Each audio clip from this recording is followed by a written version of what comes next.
Welcome to the podcast, Let the Prophet Speak. This is Isaiah, Yeshayahu 48b, the second half of chapter Memches 48 of Yeshayahu. Last time we studied until verse 11. Today we are going to do from verse 12 until the end. Just briefly, let me go back and do a quick reminder of what we studied in chapter 48a, the first half. In that half, God was addressing the Jewish people, those members of the Jewish people who outwardly appeared to believe in God and act as if they are part of the people of Israel. However, inside, they still don't have enough faith, and they still are starting to, they still resort to magic, superstition, and false beliefs in order to try to foretell the future rather than have faith. And God also, that was who God was addressing in the first half. And he says to the people that once upon a time, so to speak, in the old days, the Rishonot, in the old days, I did have a time when I predicted openly, and I told you which signs I would perform, which miracles, specifically in the Exodus of Egypt.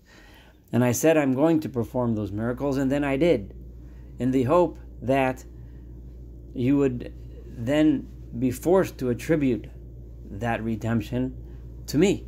But instead that didn't work. Even though I predicted the miracles and performed the miracles, you still didn't attribute them to me. You still went ahead and worshipped the golden calf. And therefore God tells us, now in this new time of redemption, I'm no longer going to do that. You're going to live through suffering. You're going to have faith, and just have faith in the future, and have faith in the words that I told you long ago, that redemption will come, justice will come. But you're just going to have that hope, and through that you'll know God. That was what we studied in the first half. Now we're going to go ahead and talk and continue in this, starting from verse 12. God realizes that this is a difficult pill to swallow. This is hard. This is difficult in a time of challenge. Why should we have faith? Why should we have hope? If there's no promise, and God's not even telling us promising us some miraculous salvation about to come.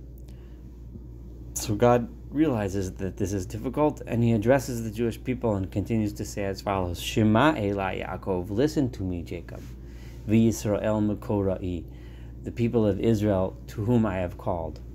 There's a reason why you should trust me. There's a reason why you should listen to me, because Ani Hu, I am the one. I am he. It is me. Ani Rishon.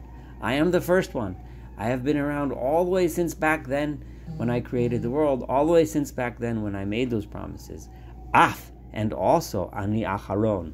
I am the same God who is doing this now in a different way and treating you differently.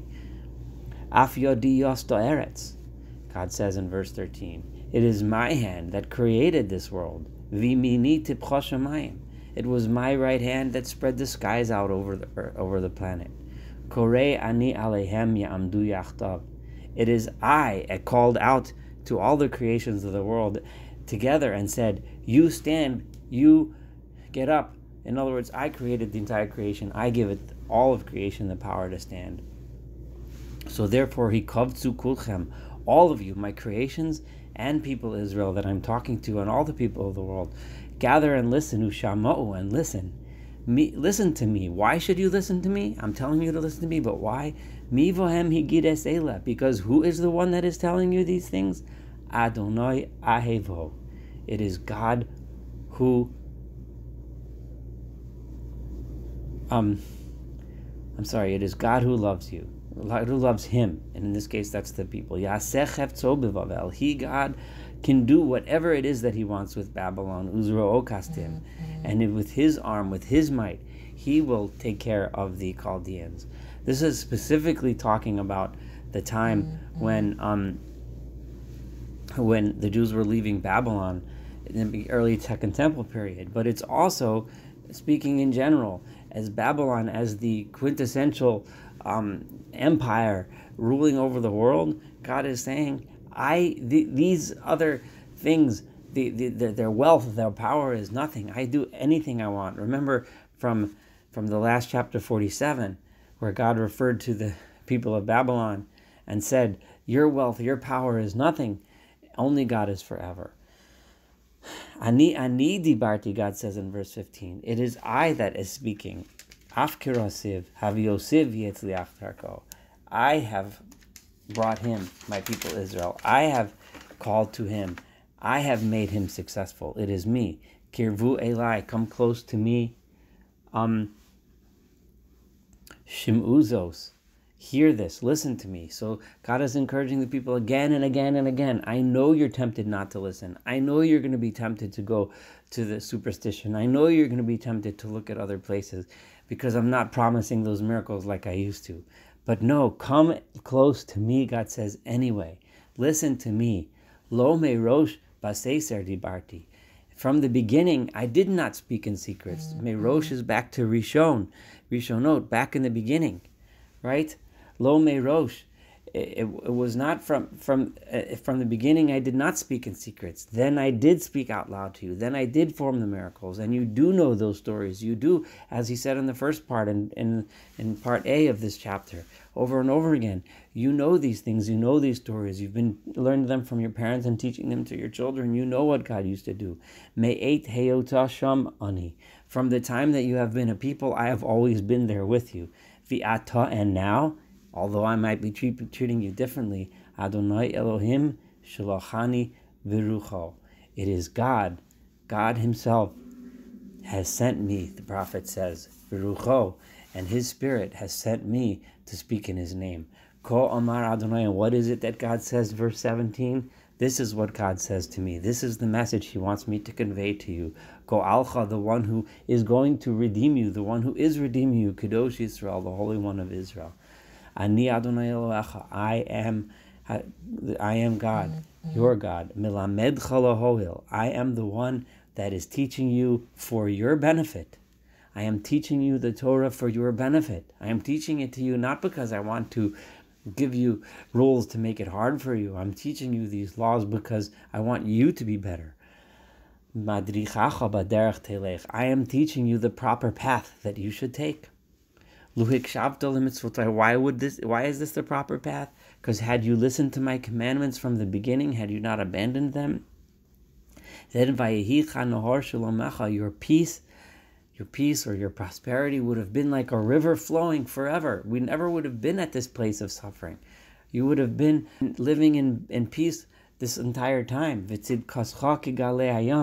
your tzidkut, your righteousness, would have been rushing like the waves of the sea. You would have been flowing with tzedek umishpat from the beginning. Yeshayahu has been saying this entire book over and over again, teaching the people tzedek umishpat, justice, justice, justice. This is righteousness, righteousness, righteousness. This would have been what you would have been doing like the waves of the sea, and you would have had peace like a river. You would have had it all had you listened to me the whole time. That's why I've been teaching this to you. And your children would have been like numerous like the sand, and your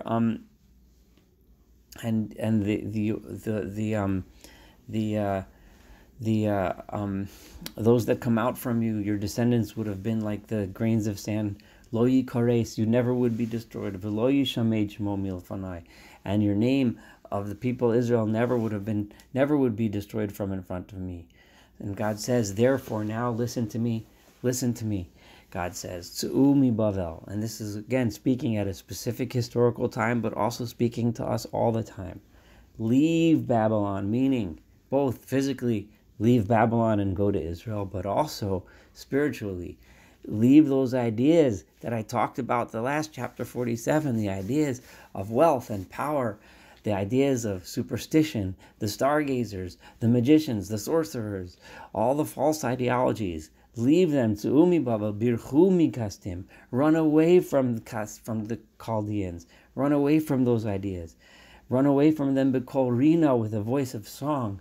Hagidu hashmiuzos. Bring this message to the world. Announce this message to all. Announce the message of God. Hotzi'uha ad kitzei haaretz. Bring this message out to all the corners of the earth, God says, everywhere. This is partly how clearly Yeshayahu is saying not just to go to the land of Israel and leave Babylon in a specific time in history, but he's saying, Hotzi'uha ad kitzei haaretz, your mission is to leave those ideas, leave those idolatrous, false ideological ideas, leave them behind, and take tzidkus, take those ideas of tzidkatcha kegalei hayam, and wash them off the entire world. Imru, and speak to the world. Ga'al Adonai Havdo Yaakov. God has redeemed his servant Jacob. V'lo tzam'u, and they were not thirsty, b'charavot holicham, despite the fact that God walked the people through. God saying again, the Rishonot, despite the fact that he walked them through a desert, they did not go through the desert thirsty. Mayim mitzor hizilamo. God was able to take water from a rock. In other words, God can do anything. God can sustain his people. So bring that message to the world. Vayiv katzur vayazuvu mayim. A rock opened and water poured out. However, ein shalom, that shalom that I told you about, the vayhi k'nahar shalom echa, with which you get from verse 18, luik chapel mitzvotai, that if you listen to my mitzvot, then you have a river of peace. However, ein shalom, there will be no peace. Omar Adonai, says God, lo rishoyim, for those that are wicked, those that do not have the tzidkatcha, those that do not have tzidkatcha kegalei hayam, those people that do not have that righteousness, and therefore will not inherit the vayhi k'nahar shalom echa, and for them, and they will not have the rivers of peace, and for them, he says in verse 22, ein shalom, there will be no peace for them. Thank you so much for listening to 48b and the entire chapter 48. Looking forward to studying chapter 49 together.